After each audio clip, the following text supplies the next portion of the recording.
I want a one-page write-up from you about your project, and I think that is due on Saturday, Sunday night. Okay, so it's not much. Just one-page document. You don't have to describe everything in detail. And your timeline. How would you from here all the way to April 10? How would you distribute the work? And there will be a mid-sem review. Around the mid-sem, I will again do a review of your projects. So I will make sure that at least the design part is ready and some components are coded. So that we can then all combine all of this and then execute your project. So last time we saw what is the midlet, what is the habitat of midlet in the sense, what is the life cycle. From where it starts, where it ends, and how it the protection mechanism that is put in place for Java ME, and which kind of there are three classes of permissions you have as a midlet. One is what Nokia or the operator can do. One is a third party, like what we are developing. So that person can do, and then in between is something that you once you get a certificate, you can get more. So those are the three classes. Today what we'll start is some of the little advanced features of midlets. So one thing is starting midlets automatically. So right now what you're doing is you write the midlet, you get the jar and jar file, you transfer it to the phone if you have done this, and then you install it and then it runs. So you have to manually remove. But there are ways to automatically start this midlet. So one example of this, and this is what's typically being used. So for example, if there is an application that you want to distribute out, or you want to invoke that application when an alert has come. So this is one way. So incoming network connection. So any kind of network connection. One example is SMS arriving on a particular port. So in TCP/IP, there are port numbers. Like in UDP and TCP, you can mention ports. So there is an IP address, and on top of that, there is the port address. So that different processes can listen to this. HTTP server is listening to port 80. Same thing happens with SMS. So SMS that comes in your inbox is coming at port number 0. That's the default port. And that is a privileged port also. So only a particular application can bind itself and listen to these messages coming on port number 0. But you can now send an SMS to any port number. Let's say port number 50,000. And if you have installed an application running and collecting messages coming on that port, you will receive that. And that message will not go into your inbox. Right? And this message could be a text message, so it can be simple ASCII text, or it could be even a binary message. So if you want to send a new program, which is a binary object, then you can even send that as a message.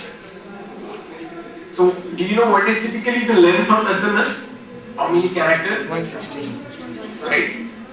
So that will be one message. But what you can do advanced for you.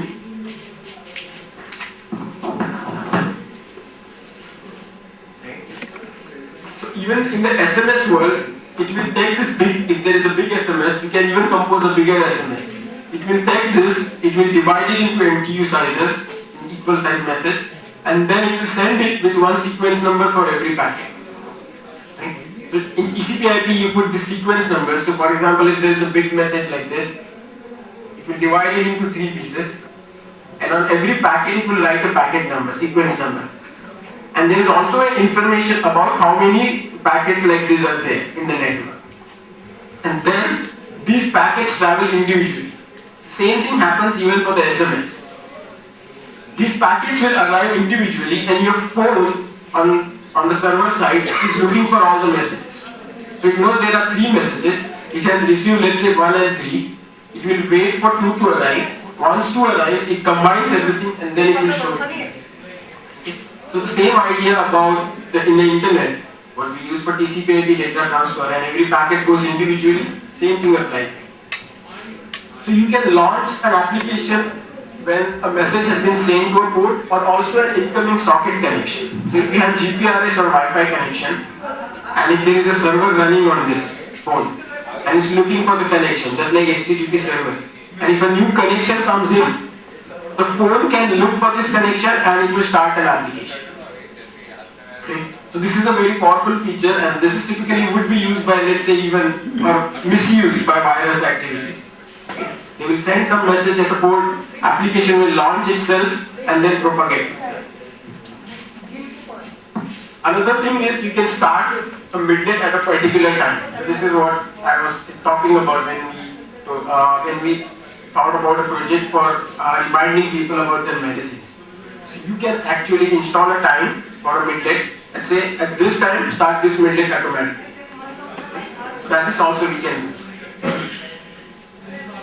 Then you can also create midlets that will respond to particular applications. So for example, if there is an audio player that is a default audio player for your phone and you want to replace that, so you can say anything that's WAV file, you open my midlet.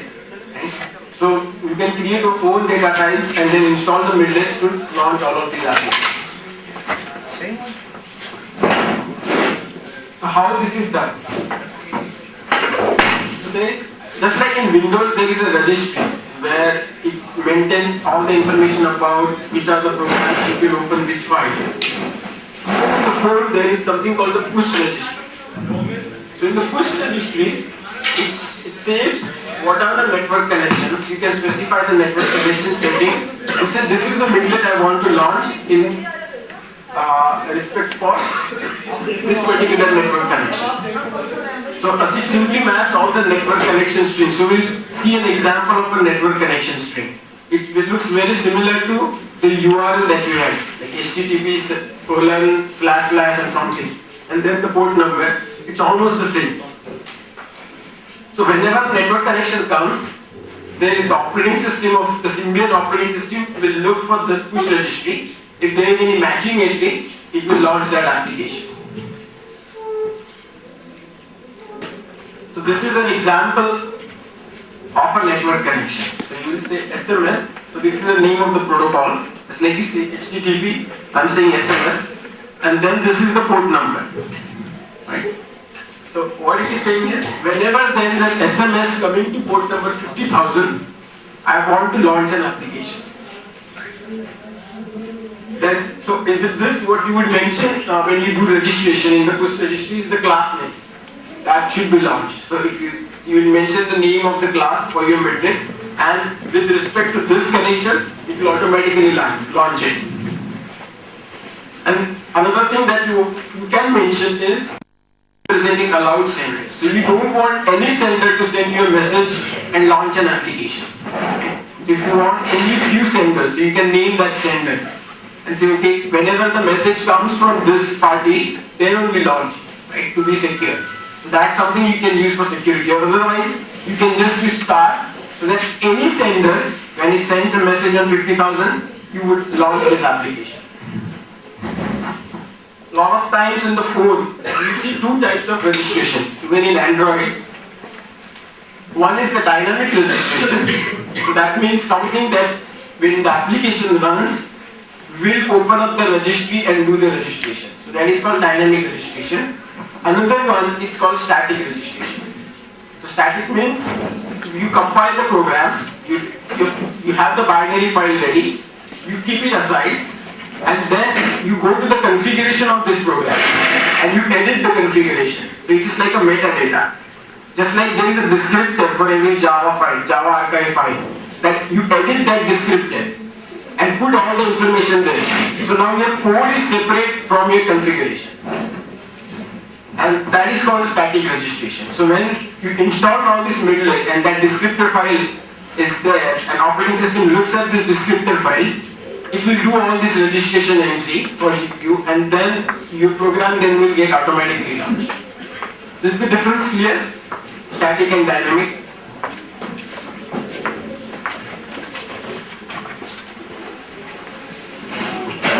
So the particulars, the implementation details of this. The push registry is represented by a single class like this. So it's Java, it's micro edition, IO, push registry. It only has static methods. Add an entry, you can call. So this is, I'm talking about the dynamic registration now. It's not static. You are doing it inside a program. So you see a register connection and that will do the registration. So in particular, you say this is the string and this is the connection name SMS port 50,000. I want to invoke this midlet, pushy midlet. So I name that dot class file, and then I say start. That means any sender can send an SMS to port 50,000 and start this midlet. So this is the registration part. If you want to deregister now, there is similarly method for unregistration, and you just say the network string, and it will remove the entry from the push registration. So this I am not going into detail because what has happened is this slides are little old. So what I am talking about is Sun Java WTK. Now we already moved to Sun Java IDE, right, SDK. But in the older days, what you would do is you select your project, go to the properties of the project, and edit those properties, and then you can mention the strings. And you can do the same thing. So it will ask you for the network string, it will ask you for the class name is obviously there, and then the name of the sender. One thing you need to do, I believe, in your IDE also, when you write, so I will give a demo today about how this works, so you will find out how to send SMS messages to different port numbers in the emulator. But when you do it, you don't run it simply by running the project. What you need to do is you can run via OTA, over the air. So what that means is your program is downloaded from the network and then installed on the phone and then executed that way. So when you do all these steps, then only the registration goes through correctly, and then you can run the program. So there is a simulator. In the simulator there is a console called WMA console. You can start this console, I will show you today, and then you can send SMS messages, CBS messages to any port number. You can send text and binary messages. So this is something you can use to handle messages.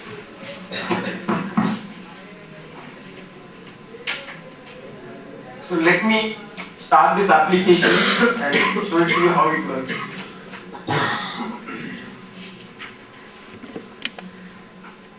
Already installed, so since I have already ran it once, the application is installed on the phone. But it's trying to, so what it sees is HTTP 127.0.1 and something, .jab file. So this IP address is my machine. So it's trying to download the application from the internet, but with my IP address, and then, so right now, let's say I will just say continue for here. So it downloads the application, it installs it, it's done, and then in that project I have multiple applications. So one is the one that I'm talking about today, Pushy Midlet, right? And there are some other midlets. So let me start this first midlet. So I select this. In the menu, I am saying register. So let me say register.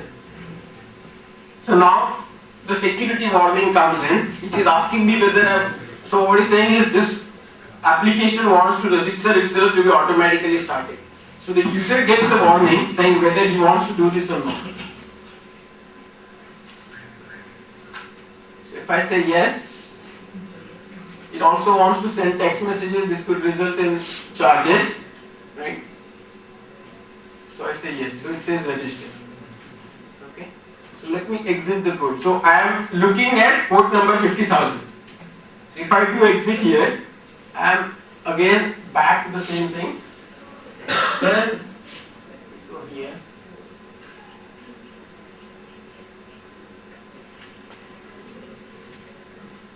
So this is the WMA console. So you can go to the main menu and you can select the WMA console, and this is something that, so this is the phone number for which the emulator is running, 142345678, right? So that is the number of my phone that is running inside the emulator. And I can then mention that I want to send SMS, CBS is Cell Broadcast Service Message, we'll look at it later, and there is MMS, Multimedia Message. So I can send any of these messages. So let's select this client. I mentioned port number 50,000. 0000.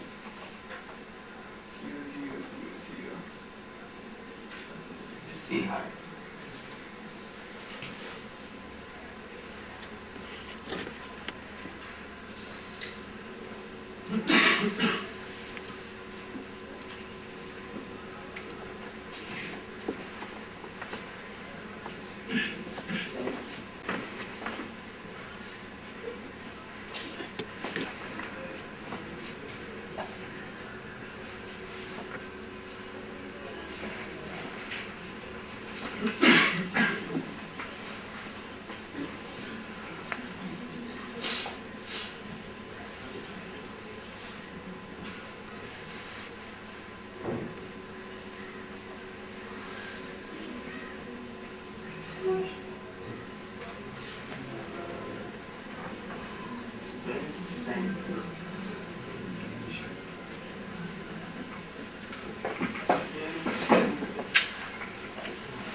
if you look at the emulator now, when I send the message, so the operating system inside the phone is continuously monitoring that port number and it is looking for a message. So it says information is arriving for this application because in the registry it knows that this particular application has registered itself for port number 50,000. So is it okay to start this application and receive this information? It's again a warning. I say yes. And so it started the application. So if you look at this, it has started this application, and the application says that if you look at the output, it always displays whatever it was registered for. Right? So you see, I exited the application, and then when I send a message, I can start the application. So that's something which is very exciting, typically not happening in the PC world. Right? So because all the communication with the phone is through messages, so you want this capability of starting things when we send messages. Right? So this is something that is one way. Another thing that I will show today is how to start applications when we register for a time. So let's go back to the presentation.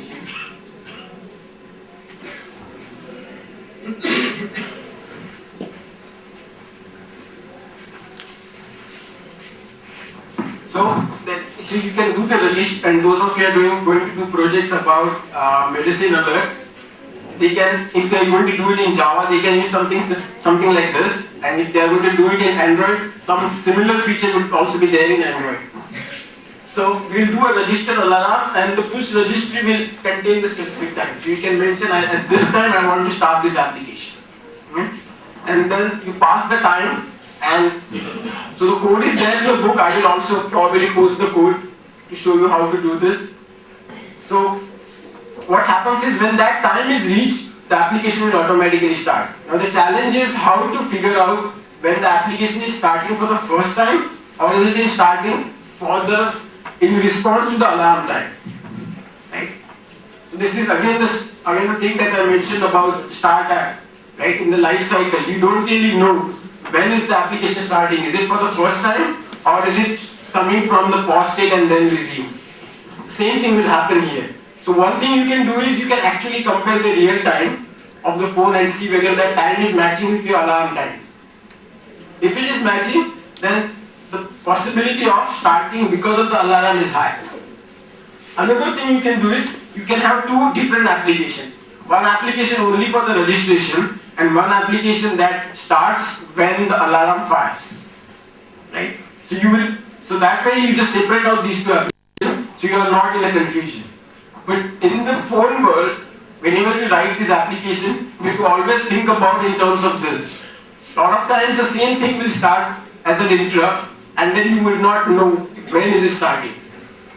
Right? Because the state maintained is very less. So that way your application has to maintain more state and to find out and to figure out what it is being started for.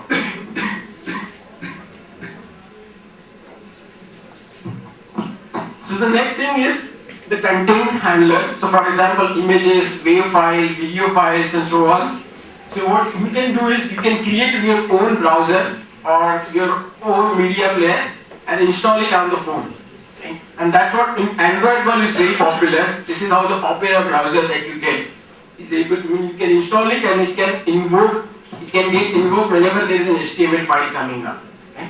So you can write your own application like this and register inside the phone registry and say that whenever the user opens this particular file, you can open up my build.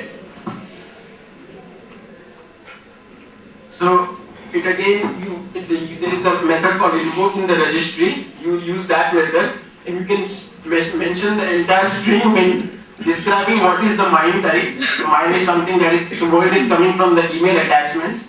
So you can say audio and it's a standard. So for every file type there is a standard text. For example, audio/xwave file, or you can say the .wav file.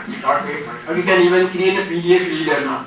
If you want to create a PDF reader, you can say .pdf and so on. So once you install this, again there is dynamic and registration and static registration.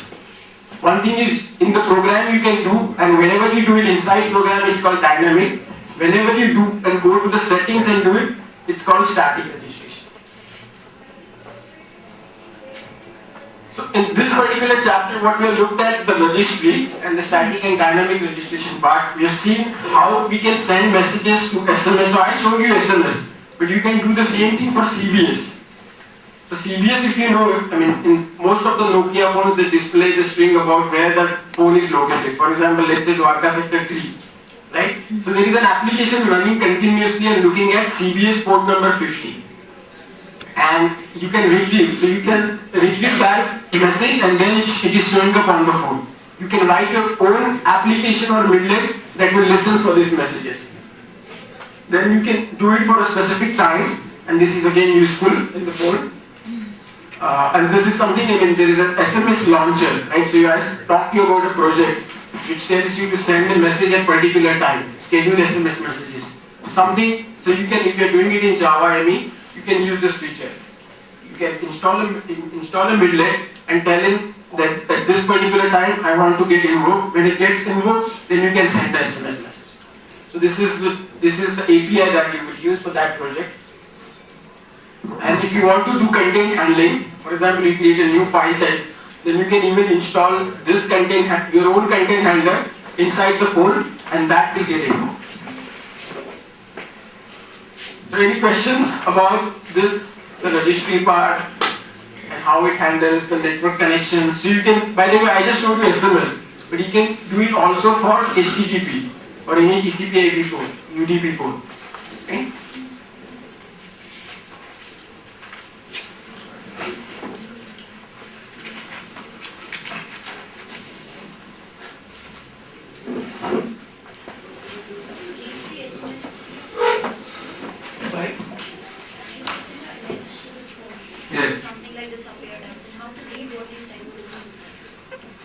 Right, so you have to listen to this port, just like in TCP/IP, when you open up a socket and then you bind yourself to that socket and you listen to this.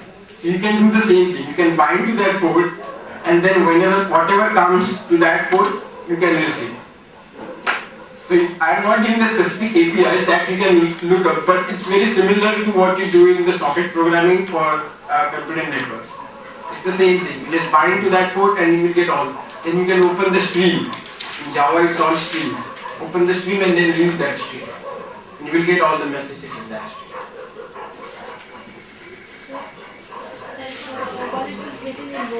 It was giving us a warning sign. Right. So in case if you're making a scheduler or something, right, and we forgot to take out, then how will it work? Is there any possible way to... Right, so that is when coming down to the last chapter, we discuss about permission issues. Right? So right now what happens is when you develop an application, it requires lots of permissions, like this. And then it will create warnings. But then you can get the permission issue sorted out and you can give the permissions to the application. You can even get your application signed for your phone. Right? So you can mention, you need to mention the IMEI number, go to the, let's say if you have Nokia phone, go there and just sign it. So that application will have all the permissions on your phone and you are taking the responsibility. So if your application goes to the App Store, so in Android, so I will talk a little bit about this in Android version also. So we'll see all these permission issues. What happens in Android is user is asked for all of this permission at the installation time. And if he allows the installation time all this permission, then they are never asked again.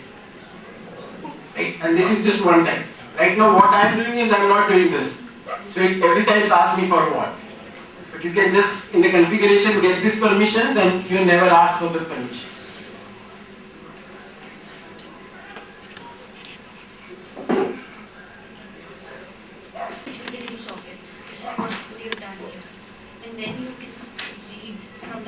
Right.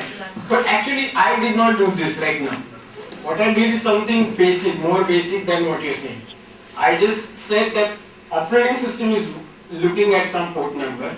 Whenever a message comes to that port number, just start an application. I did not even look at that message for now. Right? The next step is to look at the message and do something.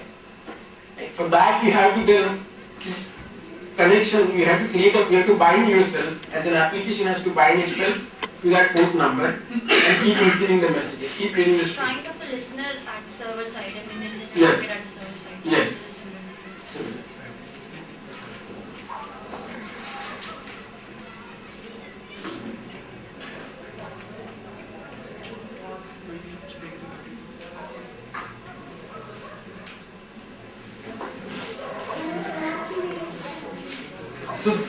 So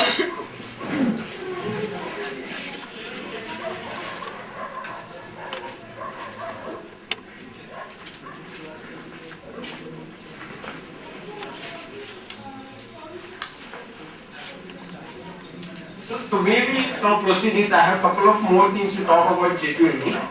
Then I will stop talking about. So I'm not going to go and talk in detail about all these things, right? So I will leave some of the things for you to read, and then because project specific wise there are some different things, right? And it's only specific to that project. Yeah? And this is most of the things which are common: the network connection, invoking the application, the life cycle, and some basic user interface. It's all common for all the projects. So I will discuss them in detail. But next, I think after one more chapter, I will talk about Java AD, and then you can. So I gave references about 2 class files, and you can see what all things are possible. So you can use the same reference tool to get more information. So after this, I will talk about the Symbian OS, the core structure of Symbian OS. So you have all taken the operating system course, so you all know about scheduling, virtual memory, paging, and so on. So we'll see how this is done on the phone with a small device. Right? What is the operating system? Just like there is a structure of OS. In network there is a structure, OSI model.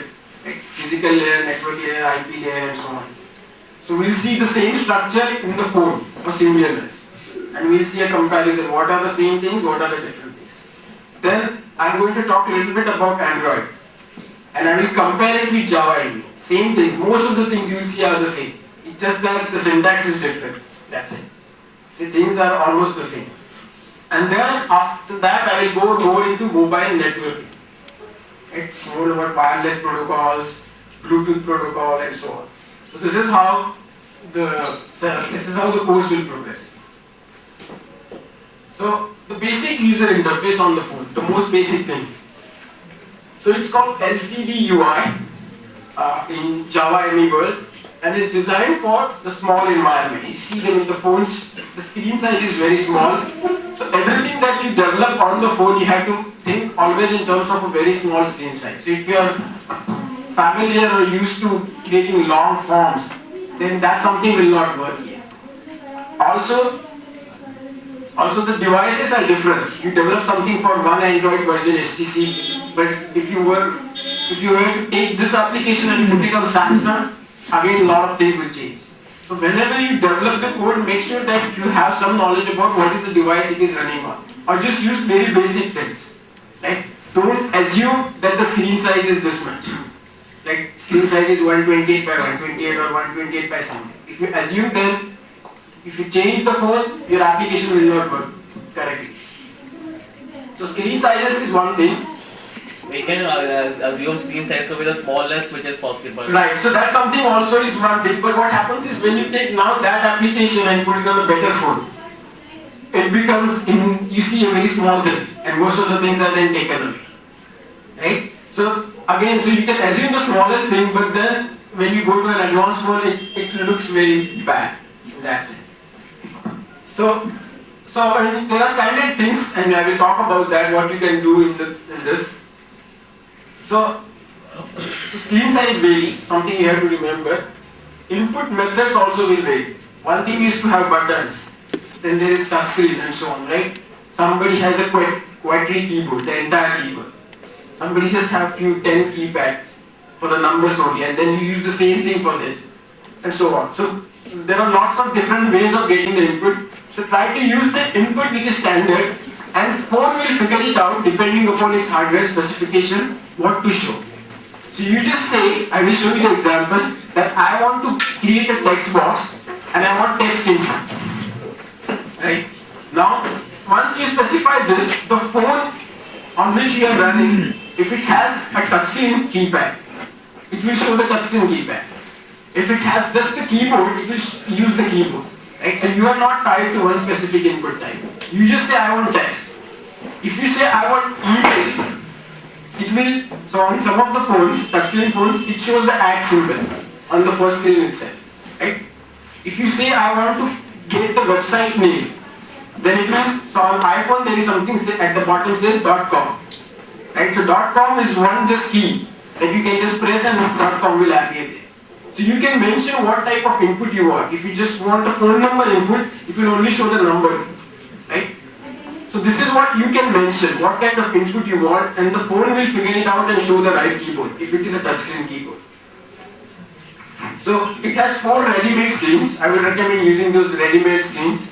One is the text box. The text box is very simple. It has a title and a text area. And if just like you type an SMS, it's a text box.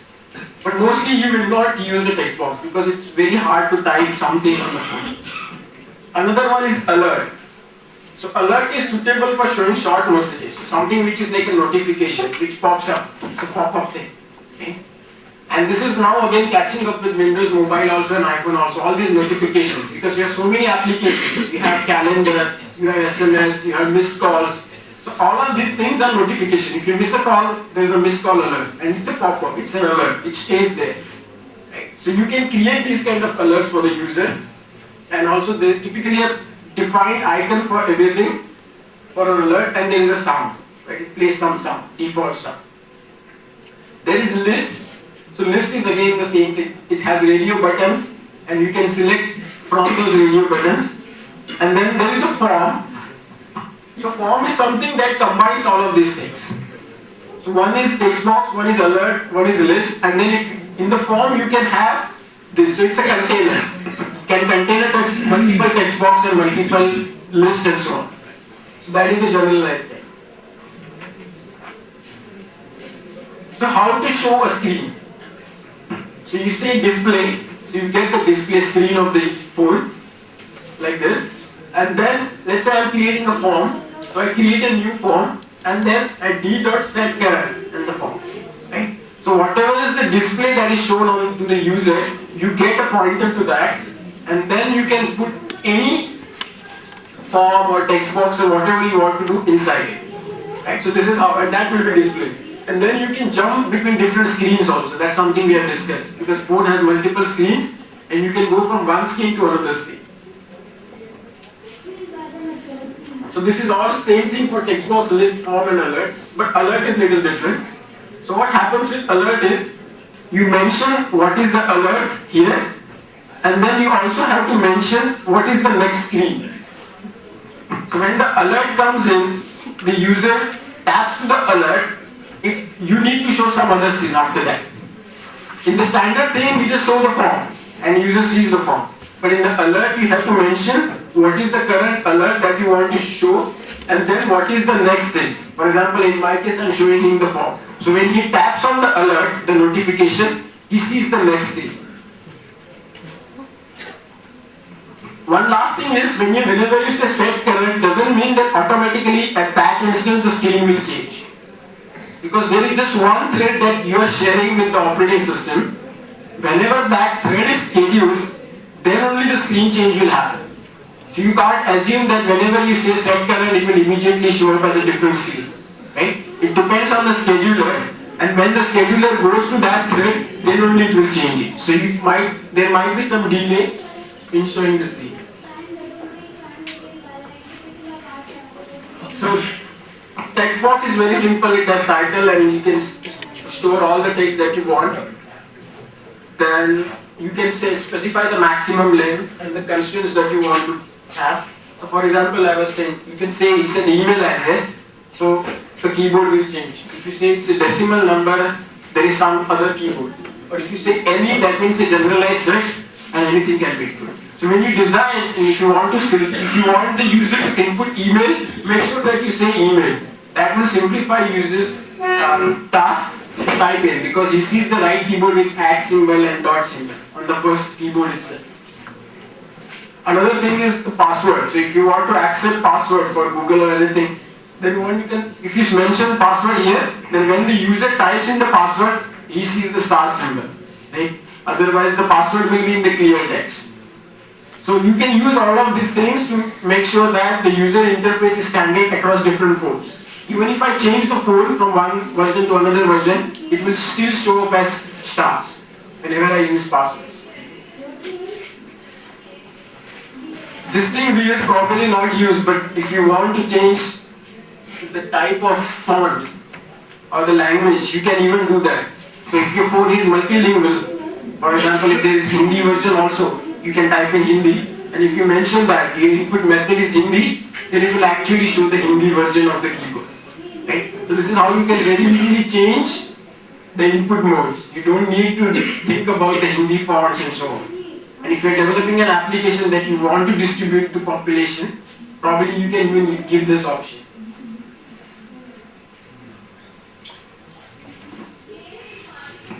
So for the using alert, so it has a title and text has the same thing as the text box. So alert is something that it shows. You can even show an image inside. So for example, if you have a particular icon for your application, then you can use the same icon in the notification, so that user can visually see that notification and assign it to in his mind the particular application. So for example, the call, right? Whenever you have a missed call, you can use the icon of the phone.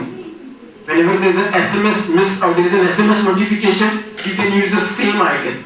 Right? So you develop an icon and then you can use that image for all of your notifications. It becomes easier for the user to associate notifications to the application. And you can have different types of alerts. You can say alarm, you can say confirmation, information, and warning. Just like in the error, when you write a C program, or in the kernel, if you write some code, you can create multiple levels of warnings. There is a debug 1 level, debug 2 level, debug 10 level.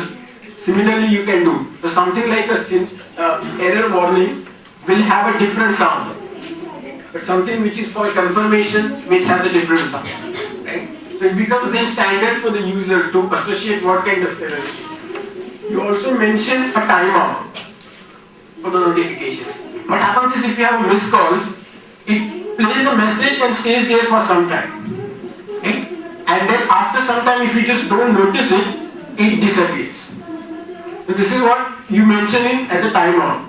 If you don't mention the timeout value and you just say indefinite or forever, then it will just stay there, and which is not a good thing. Right? Because that means you always demand the attention from the user. So only for something very specific you do forever, but otherwise you decide on a timeout value and let it disappear in the background. Okay?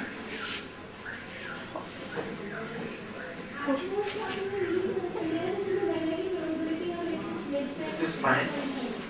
So one user interface is what you see on the screen. Second user interface is how the user will feed in information about commands. Right? So we saw what is shown to the user. Now how to get input from the user. And one thing is to use commands. So command represents an action that user can perform in your application. Whenever you want some feedback from the user, you will use a command. Again, the commands are very different for every phone. Some phones just use this green button and the red button to get most of the commands. The emulator that I was showing you, so there was a button in the middle which I was pressing, which is meant to do enter. But I can actually even press something which is below the menu, and it will also select. Right? So it also for the registration I say 1 and 2. So I could have pressed even 1 instead of pressing the enter. Right? So there are shortcuts and so on. So there are different ways of feeding in the data from the user. And you have to think about what so you can be general, so that if you move your application from one phone to another phone, it will still work. You don't tie yourself to one particular key. You just say, I want to get user and this is my menu. Now how user sees this menu, selects, use arrow keys and so on, leave it to the user. Don't decide yourself. Otherwise your application will otherwise break. One thing you will do is you create a listener object. And it's the standard thing in Java. So its command has interface, and because of that, when you implement that interface, you have to provide a listener method, right? Object and the particular method. So device decides which label to show, including its own. So you just define your menu with short label, long label, and type, and the menu will just appear, and device, the phone will decide. There are 4 types of standard commands. One is back, because on the phone there are lots of screens, and when you press back, you are shown the previous key. That is one standard default type. Another thing is cancel. Again, so what happens is user knows which button to press for cancel. So if you define your command to be cancel, user knows which button to press. It's the standard. You don't assign cancel option for something else. Same thing for exit, help, OK and stop. Right? So these are standard things. So if you use the standard command types, then the buttons are standard. Application specific commands use the type screen. So we don't go into detail here. Whenever you want to have a specific command for a specific application, you can do that here. But otherwise, you just use the standard thing. So for example, if I want to have an exit command for my application, I can just define it to be command.exit, right? And that should do it. Then, in operating system, there are priorities for the processes. Similarly, you have priorities for different commands. So one command is more important than the other, right? And that will appear in this order. Right? So if you say the most important command is exit, then phone will make sure that the exit is shown and the rest of the commands are underneath.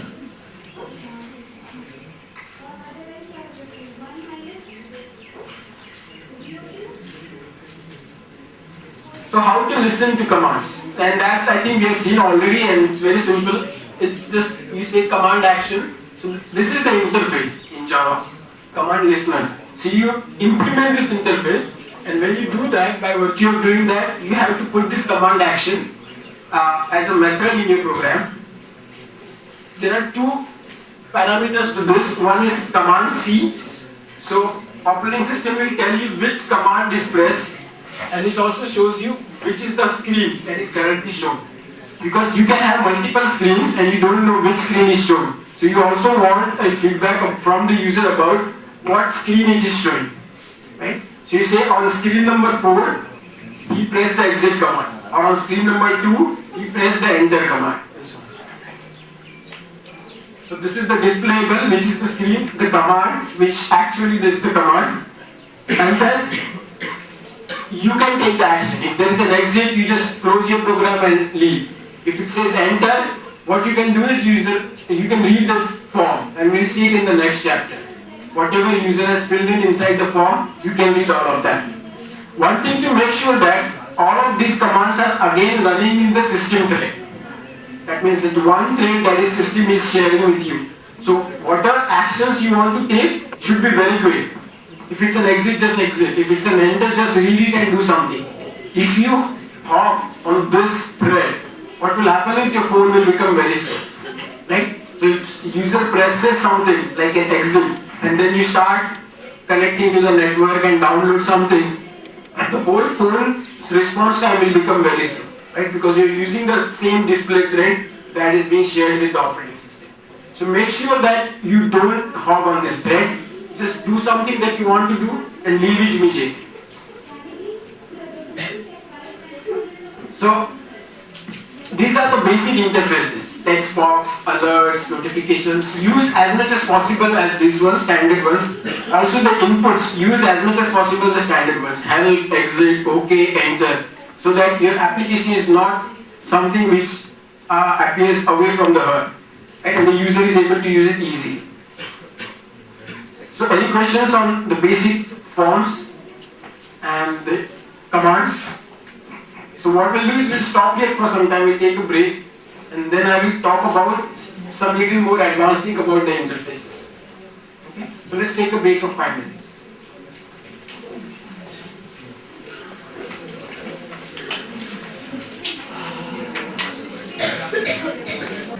Alert and forms.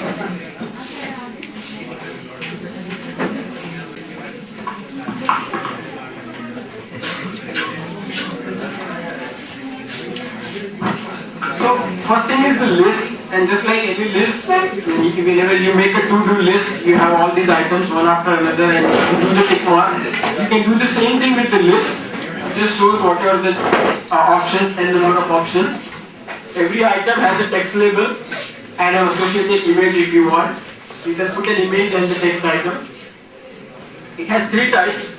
One is exclusive, second one is multiple, and the third one is implicit. So exclusive means you can only select one item. So if you select one item, then all the rest of the items you will not be selecting. Right? So if you change your selection, again the first item that was selected will be deselected automatically. With multiple, you can select multiple of items and more than one item. And with implicit, it's a little special case of exclusive.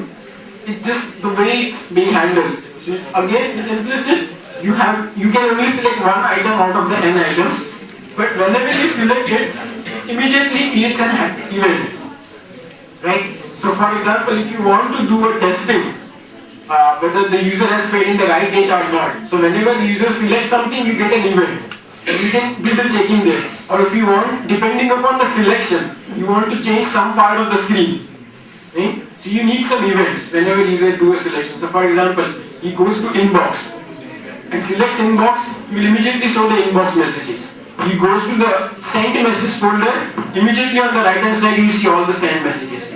So you want continuous feedback from the user. In the back, it's quite easy. So in the implicit, you will use that one. So whenever, if you need events, whenever user changes his selection, you would use the implicit type. So creating the list is, you just declare a new list. There is one title for the list, select an entry, and then you define the type. And this is how you will select. Once you select this, when you create a list, then you will start appending. So in the assignment that you have done, you created a form or a display list, and you do something as an append. Right? And that appends it to the existing items. You do the same thing here. Once you create something, and then you can start appending different items to the same list, and it will appear one after another. So updating the list. So list items are numbered just like an array, starting with index number 0 and so on. You can add an item at specific location. So if you have already populated the list and then you want to add something in between, you can do the insert instead of append. You can delete one, you can delete all. Then to retrieve the label or image of an item, you can get the string. So if you are creating a string, if you are creating something dynamically, and then you want to know what was the text, you can do the get image and get string to retrieve back the data. A more important thing is what has been selected, right? So when users select something, you want to know about that. So exclusive and implicit list work the same way with respect to selection, because you can only select one item, right? So you just basically get an index into the entire array which was selected in just one item. Very simple. So you say get selected index, you will get a number and you know which item was selected. Right? If nothing was selected and list was just initialized, you will get a -1. So you should be a program dealing with both the cases, even with -1. Right? So -1 means user has not yet selected anything. For multiple selections, you can say get selected flags. So flags means it will return true or false for everything, the entire array. So if your array has 10 elements and 2 were selected, the first 2, it will say true, true, and then 8 false. Right? So you look at the entire Boolean array and then know which items were selected and which were not selected. Right? So you can see the size and so on to get the number of items. So how to handle events? Right? So implicit types works like any other screen and you get immediately an event. Just like in the command listener you get an event, here also you will get an event. But for most of the rest of the things is, you put these commands at the bottom, like OK, cancel, back. So you display the list and you display this command at the bottom. So user will have all its time to fill in the data, change selection and so on. After he has done doing all these changes, he will say OK. When he says OK, then that's a command. And inside the command listener, you see the user has pressed OK. The screen was showing the form. So you can go into the form and read the values from the form. Or in particular, this is the list. Right? So you will see all the flags for the list and so on. So you will say, just for one special case for implicit, you will say select command. Right? So most of the things to again summarize, you will just put these buttons at the bottom. When he presses this button, you go and read the values of the list.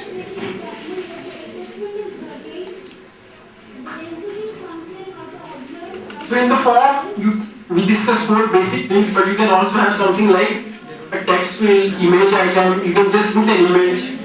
Then you can put a date. You can put a spacer. You can put a gauge. Anybody knows what a gauge is? What could be the gauge? Can you think of? So I'm saying there is one input or user interface item which is called a gauge. What it could be? Any guesses? Right.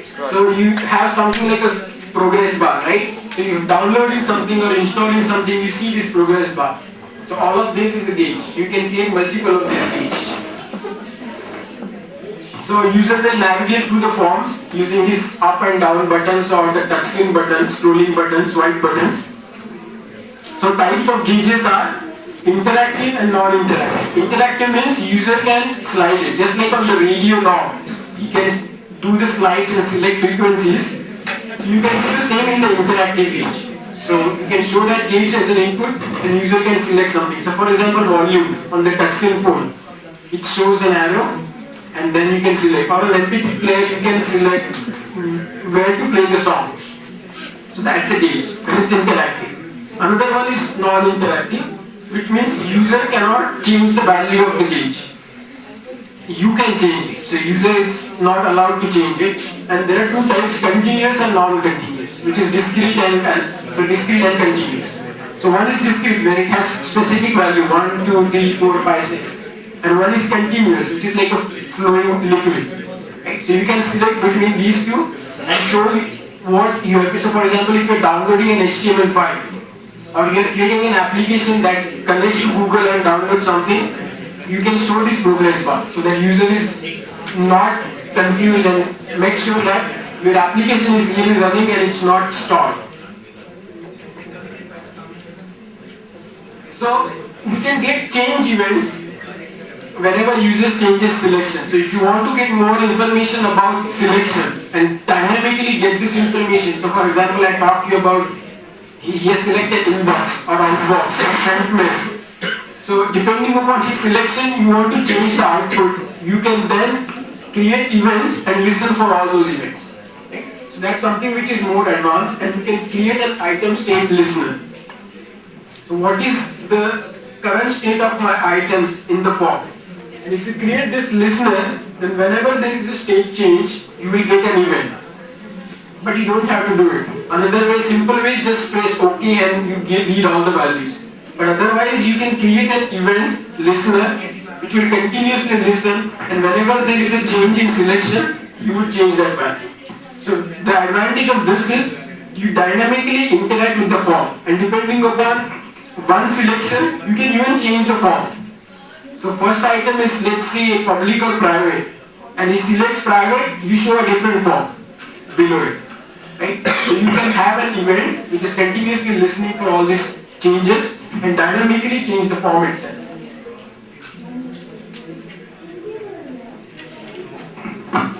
So it's very simple.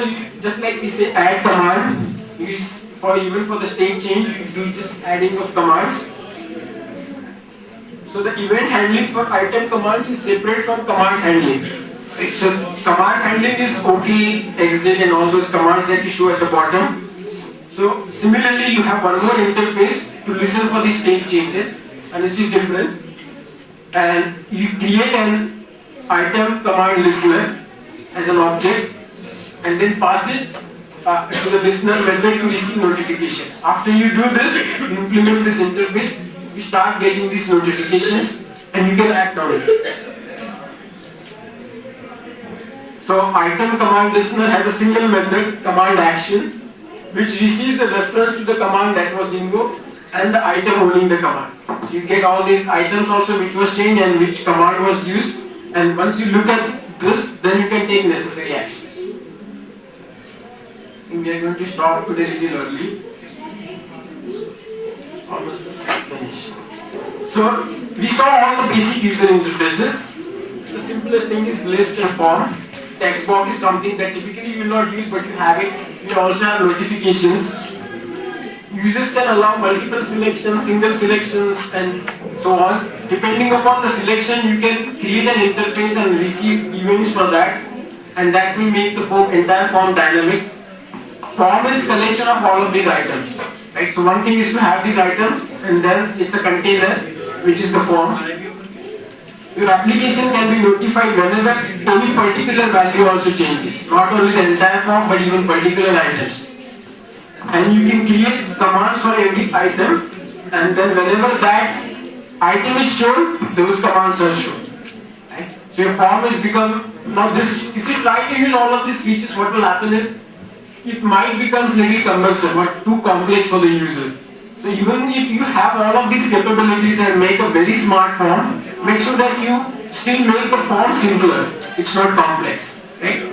So these are all the things you have, but use it only when it is required. You don't have to use all of these features. So any questions about the UI interfaces and so on?